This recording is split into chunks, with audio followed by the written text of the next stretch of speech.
ओम शांति।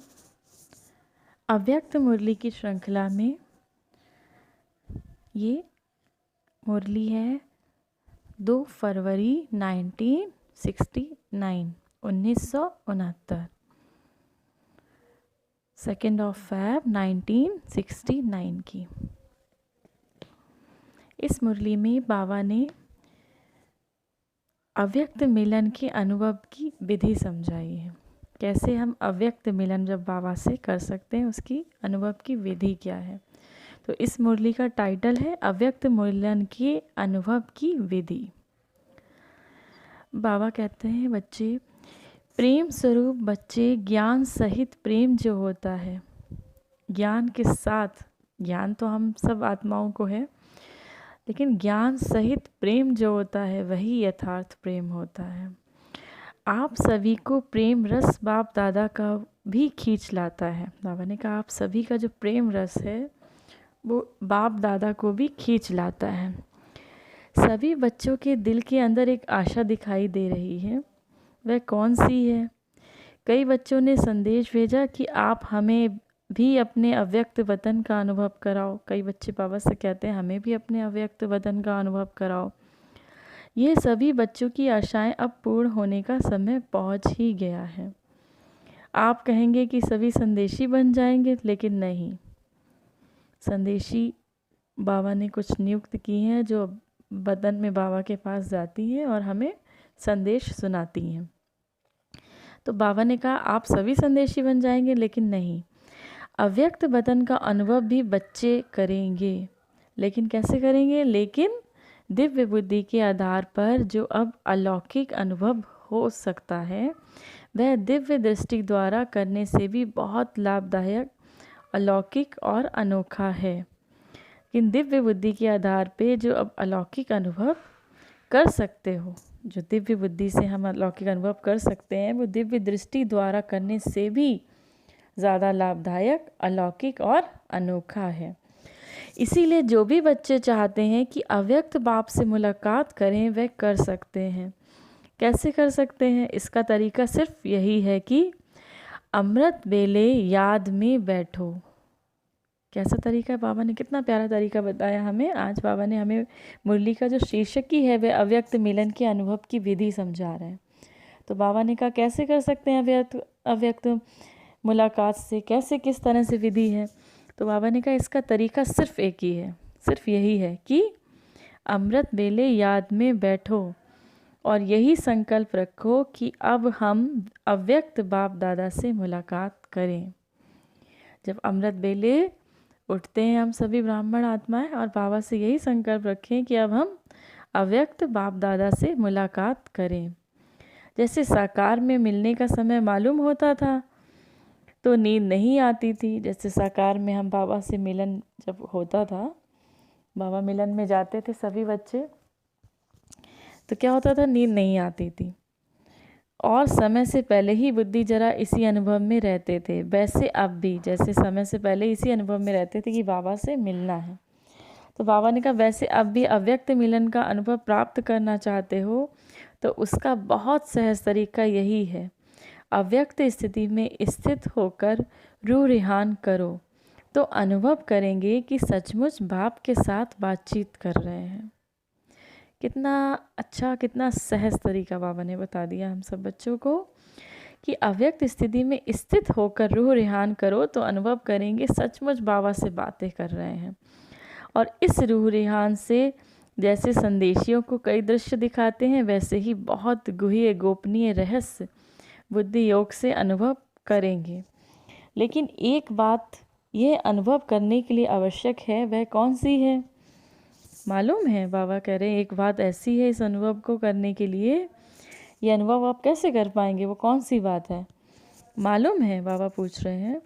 अमृत वेले भी अव्यक्त स्थिति में वही स्थित हो सकेंगे जो सारा दिन अव्यक्त स्थिति में और अंतर्मुखी स्थिति में स्थित होंगे। अमृत वेले कौन अव्यक्त स्थिति में स्थित हो पाएंगे? वही स्थित होंगे जो सारा दिन अव्यक्त स्थिति में अपनी आत्मिक स्थिति में, जिसका ध्यान सिर्फ अपनी आत्मा की तरफ होगा। इस देह को भुलाकर कहाँ पर होगा ध्यान? आत्मा की तरफ। मैं आत्मा हूँ। मैं कौन? आत्मा। तो अव्यक्त स्थिति में जो सारा दिन रहेंगे और अंतर्मुख रहेंगे, बहुत ज़्यादा नहीं बोलना है, जब बहुत ज़रूरत हो तभी बोलना है। बाबा के ज्ञान की बात आए तब अपना मुख खोलना है। तो बाबा ने कहा जो अंतर्मुख रहेंगे और अव्यक्त स्थिति में सारा दिन रहेंगे, वही अमृत बेला भी अव्यक्त स्थिति का अनुभव कर सकेंगे। इसीलिए अगर स्नेह और मिलने की आशा है तो ये तरीका बहुत सहज है। अगर आपको स्नेह है बाबा से और मिलने की आशा है तो ये तरीका बहुत सहज है, करने वाले कर सकते हैं और मुलाकात का अनोखा अनुभव प्राप्त कर सकते हैं। वतन में बैठे बैठे कई बच्चों के दिलों की आवाज़ पहुंचती रहती है बाबा के पास। वतन में बहुत बच्चों की दिलों की आवाज़ पहुंचती है। आप सोचते होंगे शिव बाबा बहुत कठोर है, लेकिन जो होता है उसमें रहस्य और कल्याण है। इसीलिए जो आवाज़ पहुंचती है वह सुनकर हर्षाता रहता हूँ। बाबा कह रहे हैं जो आवाज़ पहुंचती है उसे सुनकर मैं खुश होता रहता हूँ, हर्षाता रहता हूँ, क्योंकि बाप दादा निर्मोही है। आप सभी बच्चे निर्मोही हो, निर्मोही बने हो। तो बाप दादा निर्मोही और बच्चों में शुद्ध मोह, तो मिलन कैसे होगा? बाप दादा में शुद्ध मोह है। साकार बाबा का बच्चों में शुद्ध प्यार था, शिव बाबा का नहीं है। बाप दादा का जैसे हमारा है वैसा नहीं। शुद्ध मोह बच्चों से भी जास्ती है, लेकिन बाप दादा और बच्चों में एक अंतर है। वह शुद्ध मोह में आते हुए भी निर्मोही, और बच्चे शुद्ध मोह में आते हैं तो कुछ स्वरूप बन जाते हैं। बाबा का जो बच्चों से मोह है वो कैसा है? शुद्ध मोह है। निर्मोही भी है बाबा, शुद्ध मोह भी है। बाबा का हम बच्चों से मोह भी है, लेकिन ड्रामा अनुसार बाबा निर्मोही भी बन जाता है। लेकिन हम बच्चे क्या होते हैं कि बाबा से शुद्ध मोह तो है, लेकिन कुछ स्वरूप बन जाते हैं, या तो प्यारे बनते हैं या न्यारे बन जाते हैं। लेकिन बाप दादा न्यारे और प्यारे साथ साथ बनते हैं। ये अंतर जो रहा हुआ है, इसको जब मिटाएंगे तो क्या बनेंगे? अंतर्मुख, अव्यक्त, अलौकिक। जो ये अंतर बना हुआ है, कभी न्यारे बन जाते हैं, कभी प्यारे। अगर ये जो अंतर रहा हुआ है, तो बाबा ने कहा जब ये अंतर रहा हुआ है इसको मिटाएंगे तो क्या बन जाएंगे? अंतर्मुखी और अव्यक्त, अलौकिक। अभी कुछ कुछ लौकिकपन भी मिल जाता है, अभी कुछ कुछ लौकिकपन भी मिल जाता है, लेकिन जब ये अंतर ख़त्म कर देंगे तो बिल्कुल अलौकिक और अंतर्मुखी अव्यक्त फरिश्ते नज़र आएंगे। इस साकार वतन में रहते हुए भी फरिश्ते बन सकते हो।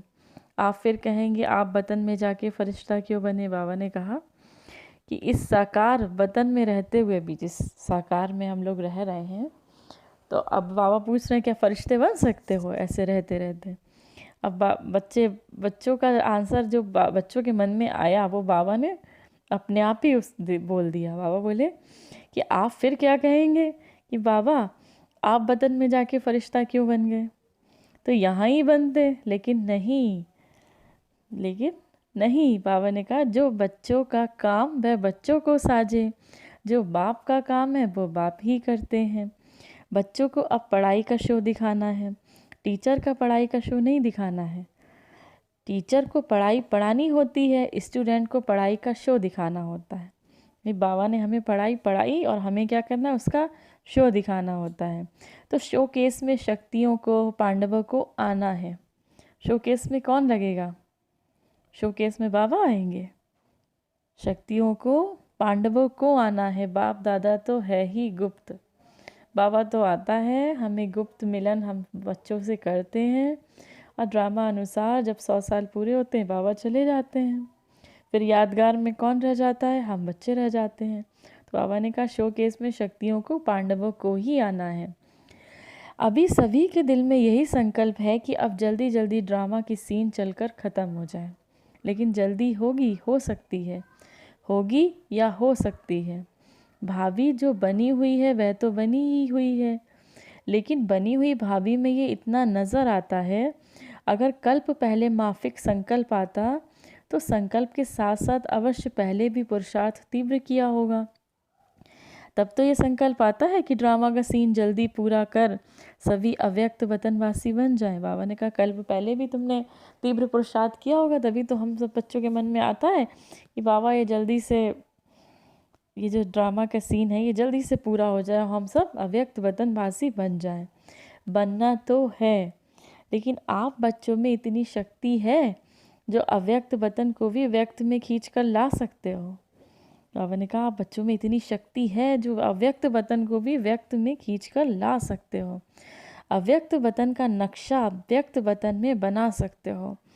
आशाएं तो हर एक की बहुत हैं, ऐसे ही पहुंचती हैं जैसे साकार दुनिया में बहुत बड़ी ऑफिस होती है। साकार दुनिया में क्या होता है, बहुत बड़ी ऑफिसेस होती हैं, टेलीफोन होता है, टेलीग्राफ की, वैसे ही बहुत शुद्ध संकल्प की तारें वतन में पहुंचती हैं। जो जो हमारे संकल्प होते हैं शुद्ध संकल्प, उसकी तारें क्या होती हैं, वतन में पहुंचती हैं। कई बच्चों के कुछ लोक संग्रह प्रति प्रश्न भी हैं, वह भी पहुंचते हैं। कई बच्चे मूंझते हैं कि साकार द्वारा तो ये कहा कि सूक्ष्म वतन है ही नहीं, तो बाबा कहाँ गए, कहाँ से मिलने आते हैं।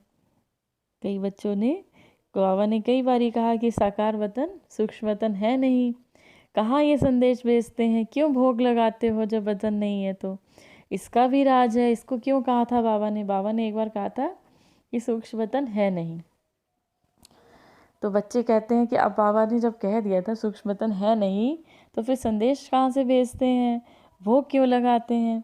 तो बाबा ने कहा इसको क्यों कहा था कि सूक्ष्म वतन नहीं है। इसका मूल कारण यही है कि जैसे आप लोगों ने देखा होगा कभी छोटे छोटे बच्चे जब किसी चीज़ के पीछे लग जाते हैं तो वह चीज़ भल अच्छी भी होती है, लेकिन हद से ज़्यादा उस अच्छी चीज़ के पीछे पड़ जाते हैं। तो बच्चों से क्या किया जाता है, जब कोई चीज़ बच्चों को अच्छी लगती है, कोई भी टॉय है, कुछ भी है, कोई छोटे बच्चे होते हैं ना, उनको कोई चीज़ बहुत पसंद आ जाती है, तो क्या होता है वो बस उसके पीछे लग जाते हैं, अब हमें यही चाहिए। तो उस चीज़ को क्या किया जाता है, उनकी आंखों से छुपा कर क्या किया जाता है, उनकी आंखों से जब वो इधर उधर होते हैं, खेल में लग जाते हैं, तो उनकी आंखों से छुपा कर उस चीज़ को छुपा कर कहीं रख दिया जाता है। लेकिन ऐसा नहीं कि वो चीज़ है ही नहीं, उनकी आंखों के सामने से हटा दिया, लेकिन वो चीज़ है। इसकी जो एक्स्ट्रा लगन हो गई है वह कुछ ठीक हो जाए। इस रीति से वर्तमान समय कई बच्चे इन्हीं बातों में कुछ चटक गए थे, तो उनको छुड़ाने के लिए साकार में कहते थे ये सूक्ष्म वतन है ही नहीं। तो यह भी बच्चों की इस बात से बुद्धि हटाने के लिए कहा गया था। लेकिन इसका भाव ये नहीं है कि अगर बच्चों से चीज़ छिपाई जाती है तो वह चीज़ ख़त्म हो जाती है। ये तो एक युक्ति है चटकी हुई चीज़ से छुड़ाने की, तो ये भी युक्ति थी। अगर सूक्ष्म वतन नहीं तो भोग कहाँ लगाते हो, इसमें रस्म रिवाज को कायम क्यों रखा है।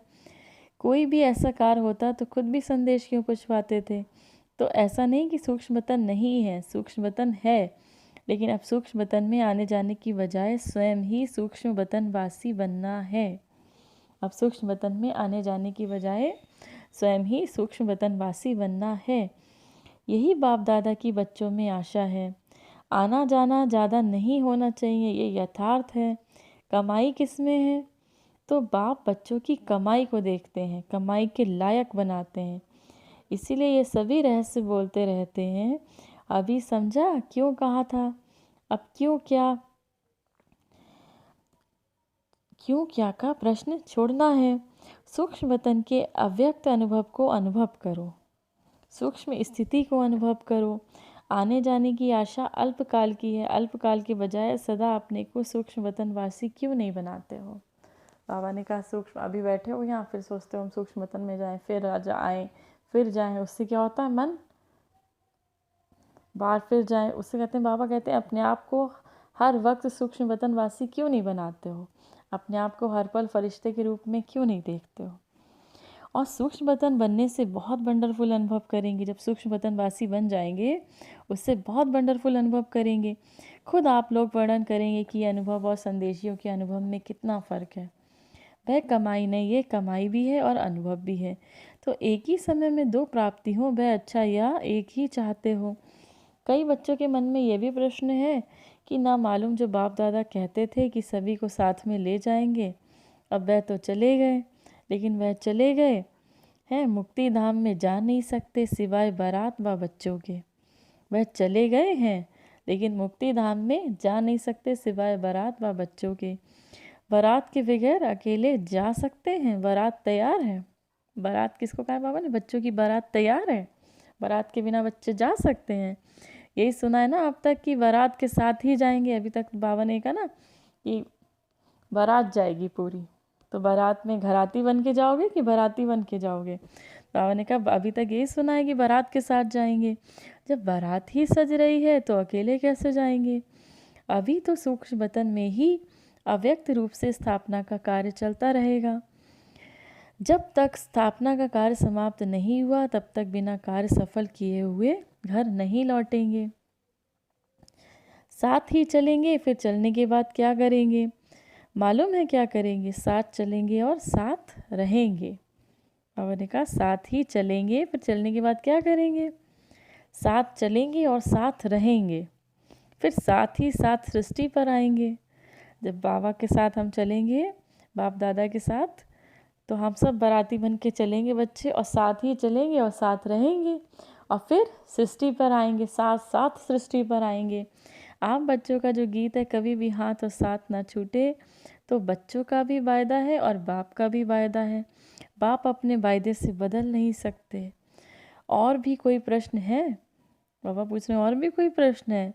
यूँ तो समय प्रति समय सब स्पष्ट ही होता जाएगा। कईयों के मन में यह भी है ना कि ना मालूम जन्म होगा व क्या होगा।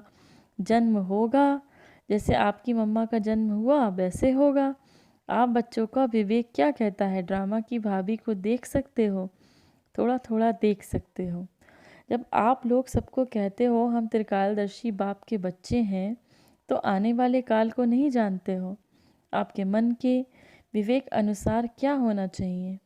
अव्यक्त स्थिति में होकर हाँ व ना कहो। बाबा ने कहा अव्यक्त स्थिति, जैसे ड्रामा की भाभी को देख सकते हो, थोड़ा थोड़ा देख सकते हैं हम लोग ड्रामा की भाभी को। जब आप लोग सब कहते हो हम त्रिकालदर्शी बाप के बच्चे हैं, जब हम सब कहते हैं त्रिकालदर्शी, तो आने वाले काल को नहीं जानते हो? बाबा पूछ रहे हैं। आप अपने मन के विवेक के अनुसार क्या होना चाहिए? अव्यक्त स्थिति में स्थित होकर जवाब दो, हाँ कहो या ना कहो। इस रीति से बाबा ने पूछा बच्चों से 2-4 बार, तो बहुत करके सभी का यही विचार था कि नहीं होगा। आज ही उत्तर चाहते हो या बाद में? तो बाबा ने कहा आज ही इसका उत्तर चाहते हो या बाद में चाहते हो? हलचल तो नहीं मच रही है मन में? यह भी एक खेल रचा जाता है। छोटे छोटे बच्चे तालाब में पत्थर मारकर उनकी लहरों से खेलते हैं, तो यह भी एक खेल है। बाप तुम सभी के विचार सागर में, बाबा क्या करते हैं? बाबा हम सभी के विचार के सागर में प्रश्नों के पत्थर फेंक के तुम्हारे बुद्धि रूपी सागर में लहर उत्पन्न कर रहे हैं। बाबा कितना प्यारा बाबा क्या करते हैं जब बाबा हमसे प्रश्न पूछते हैं कि तुम सभी त्रिकालदर्शी बाप के बच्चे हो, आने वाले काल को नहीं जानते हो। तो बाबा ने क्या किया? अब ये प्रश्न बच्चों के बुद्धि रूपी सागर में फेंक दिया। पत्थर, बाबा ने कहा ना पत्थर फेंक कर, बाबा ने क्या अपने विचार सागर में प्रश्नों के पत्थर फेंक के तुम्हारे बुद्धि रूपी सागर में लहर उत्पन्न कर दिया। उन्हीं लहरों का खेल बाप दादा देख रहे हैं। और हम सबके मन में ये क्वेश्चन बाबा ने डाला कि आप सभी त्रिकालदर्शी बाप के बच्चे हो, आने वाले काल को जानते हो। अभी आप सबके साथ ही अव्यक्त रूप से स्थापना के कार्य में लगे रहेंगे। जब तक स्थापना का पाठ है तब तक अव्यक्त रूप से आप सभी के साथ ही हैं। बाबा ने कहा जब तक स्थापना का कार्य है तब तक अव्यक्त रूप से आप सभी के साथ ही हैं। समझ गए?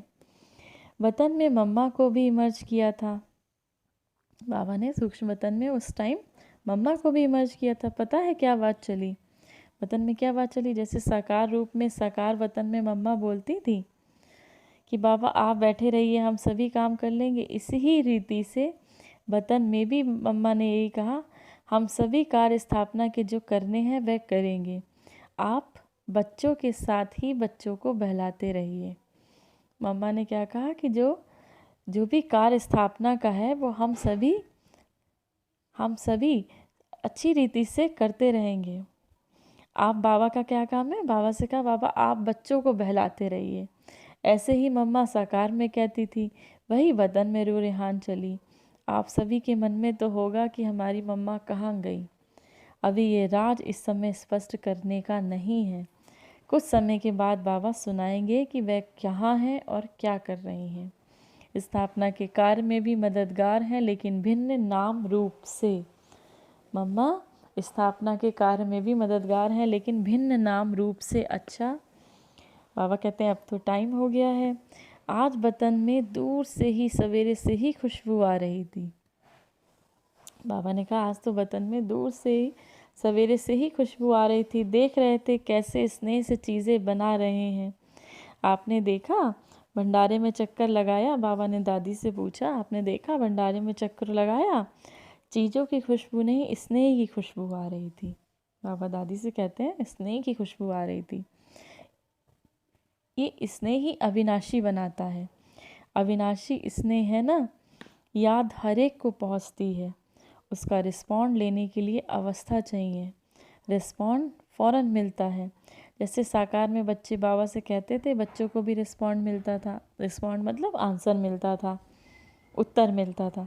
तो रिस्पॉन्ड अब भी फ़ौरन मिलता है, लेकिन बीच में व्यक्त भाव को छोड़ना पड़ेगा, तभी इस रिस्पॉन्ड को सुन सकेंगे। अब तो और ही ज़्यादा चारों ओर से सर्विस करने का अनुभव कर रहे हैं। अब अव्यक्त होने के कारण एक और क्वालिटी बढ़ गई है। कौन सी क्वालिटी है मालूम है? वह ये है, पहले तो बाहिरयामी थे, अब अंतर्यामी हो गया हूँ। अब मैंने कहा पहले तो बाहिरयामी था, अब अंतर्यामी हो गया हूँ। अव्यक्त स्थिति में जानने की आवश्यकता नहीं रहती। स्वतः ही 1 सेकंड में सभी का नक्शा देखने में आ रहा है। इसीलिए कहते हैं पहले से एक और गुण बढ़ गया है। अव्यक्त स्थिति से तो खुशबू से ही पेट भर जाता है। जो भंडारे में भोजन की खुशबू आ रही थी, बाबा ने कहा अव्यक्त स्थिति में तो खुशबू से ही पेट भर जाता है भोजन की। आप लोगों को मालूम है? एक मुख्य शिक्षा बच्चों के प्रति दे रहे हैं। अब सर्विस तो करनी है, ये तो सभी बच्चों की बुद्धि में लक्ष्य है कि हमें सर्विस करनी है, और लक्ष्य को पूर्ण भी करेंगे। इस लक्ष्य को पूरा करने के बीच में एक मुख्य विघ्न आएगा। वह कौन सा है? मुख्य विघ्न सर्विस में बाधा डालने के लिए कौन सा आएगा? सभी के आगे नहीं, मेजॉरिटी के आगे आएगा। वह कौन सा विघ्न है? पहले से ही बता देते हैं। बाबा ने कहा वो पहले से ही बता देते हैं। सर्विस करते करते ध्यान रखना। विघ्न का बाबा ने बहुत अच्छा विघ्न बताया है। मैंने ये किया, विघ्न कौन सा आएगा? मैंपन का। मैंने ये किया, मैं ही ये कर सकता हूँ, ये मैंपन आना, इसको ही कहा जाता है ज्ञान का अभिमान, बुद्धि का अभिमान, सर्विस का अभिमान। इन रूपों में आगे चलकर विघ्न आएंगे, लेकिन पहले से ही मुख्य विघ्न को आने नहीं देना। इसीलिए सदा एक शब्द याद रखना, मैं निमित्त हूँ। निमित्त बनने से निराकारी, निरहंकारी, नम्रचित्त, निसंकल्प अवस्था में रह सकेंगे। अपने आप को निमित्त समझना कि बाबा ने मुझे चुना है ये सर्विस करने के लिए, मैं तो सिर्फ निमित्त हूँ, मुझसे तो करवा रहा है। करवाने वाला कौन है? बाबा है। तो ये जो मैंपन है, इसका सबसे बड़ा विघ्न है। अगर मैंने किया, मैं आया, तो मालूम है क्या होगा? बाबा कह रहे हैं, बाबा कहते हैं जैसे मैंने किया, मैं आया, तो क्या होगा? जैसे निमित्त बनने से निराकारी, निरहंकारी, निसंकल्प स्थिति होती है, वैसे ही मैं आने से मगरूरी, मुरझाइश, मायूसी आ जाती है। निमित्त बनने से क्या होता है? हमारी निराकारी, निरहंकारी और निरसंकल्प स्थिति बन जाती है। वैसे जब ज़्यादा मैं करते हैं कि मैंने किया, तो क्या हो जाता है? बाबा ने 3 शब्द बताया उसके लिए, मगरूरी, मुरझाइश और मायूसी आ जाती है। उसकी फिर रिज़ल्ट क्या होगी? आखिरी अंत में उसकी रिज़ल्ट यही होती है कि चलते चलते जीते हुए भी मर जाते हैं। इसीलिए इस मुख्य शिक्षा को हमेशा याद रखना, मैं निमित्त हूँ। निमित्त बनने से कोई भी अहंकार उत्पन्न नहीं होगा। नहीं तो अगर मैंपन आ गया तो मतभेद के चक्र में आ जाएंगे। इसीलिए इन अनेक व्यर्थ के चक्रों से बचने के लिए स्वदर्शन चक्र को याद रखना, क्योंकि जैसे जैसे महारथी बनेंगे वैसे ही माया भी महारथी रूप में आएगी। जितना जितना हम महारथी बनेंगे, जितना जितना बाबा को से हम योग लगाएंगे, जितना जितना इस योग की अवस्था को ऊंचे ऊंचे पहुँचेंगे, ऊंचाई पे पहुँचेंगे, उतना ही माया भी अपना रूप ऊंचा करके हमारे सामने आएगी। तो साकार रूप में अंत तक कर्म करके दिखाया बाबा ने, साकार रूप में अंत तक कर्म करके दिखाया। क्या कर्म करके दिखाया? याद है क्या शिक्षा दी? यही कि निरहंकारी और निर्माण चित्त होकर एक दो में प्रेम से प्यार से चलना है। बाबा ने एक माताओं का संगठन बनाना, जैसे कुमारियों की ट्रेनिंग क्लास किया है वैसे ही माताएं जो मददगार बन सकती हैं और हैं उन्हों को मधुबन में संगठन रखना। बाबा बता रहे हैं एक माताओं का संगठन भी बनाना, जैसे कुमारियों की ट्रेनिंग क्लास है वैसे जो माताएं मददगार बन सकती हैं उनका भी मधुबन में एक संगठन बनाना। बाबा उस समय बच्चों को समझा रहे थे, कुमारियों के साथ माताओं का संगठन हो, संगठन के समय फिर आना होगा। स्नेह को देखते हैं तो ड्रामा याद आ जाता है, ड्रामा जब बीच में आता है तो साइलेंस हो जाते हैं। स्नेह में आए तो क्या हाल होगा? बाबा ने कहा स्नेह को देखते हैं तो ड्रामा याद आ जाता है, ड्रामा जब बीच में आता है तो साइलेंस हो जाते हैं। स्नेह में आए तो क्या हाल हो जाएगा? नदी बन जाएंगे, लेकिन नहीं, ड्रामा। जो कर्म हम करेंगे वह फिर सभी करेंगे, इसीलिए साइलेंस। अगर सभी साथ होते तो अंतिम कर्मातीत अवस्था का अनुभव था, वह ड्रामा प्रमाण और होता, लेकिन था ही ऐसे, इसीलिए थोड़ा ही सामने थे। सामने होते तो जैसे सामने नहीं थे। ये सब बातें बाबा ब्रह्मा बाबा के लिए कह रहे हैं कि सामने होते तो जैसे सामने नहीं थे। स्नेह तो बतन में भी है और रहेगा। बाबा से स्नेह, ब्रह्मा बाबा से स्नेह बच्चों का, या हम सभी की प्यारी गुलजार दादी से स्नेह तो था, स्नेह है। स्नेह तो बाबा से, दादी से हमें बतन में भी रहेगा। अविनाशी है, बाबा ने कहा स्नेह अविनाशी होता है ना। प्यार कैसा होता है? अविनाशी होता है, वो भी प्रभु से प्यार। लेकिन जो सुनाया कि स्नेह को ड्रामा साइलेंस में ले जाता है और यही साइलेंस शक्ति को लाएगी, फिर वहाँ साकार में मिलन होगा।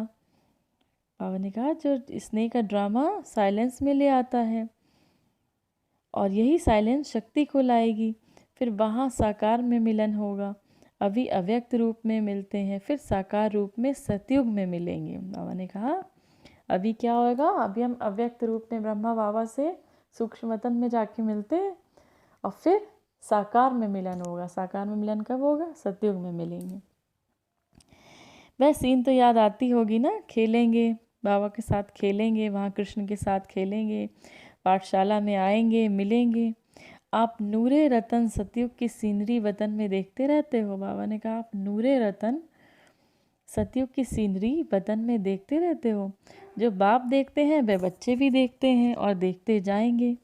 अब तो ज्वाला रूप होना है। बाबा ने कहा अब तो ज्वाला रूप होना है। आपका ही ज्वाला रूप का यादगार है। पता है ज्वाला देवी भी है, वह कौन है? बाबा ने कहा ज्वाला देवी भी हैं, वह कौन है?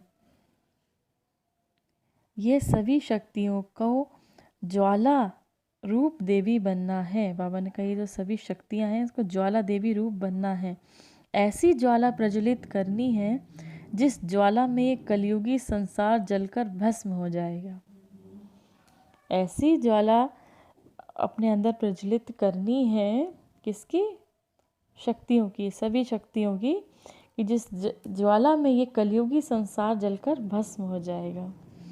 अच्छा, मीठे मीठे, बाबा ने कहा मीठे मीठे सिगीलते बच्चों प्रति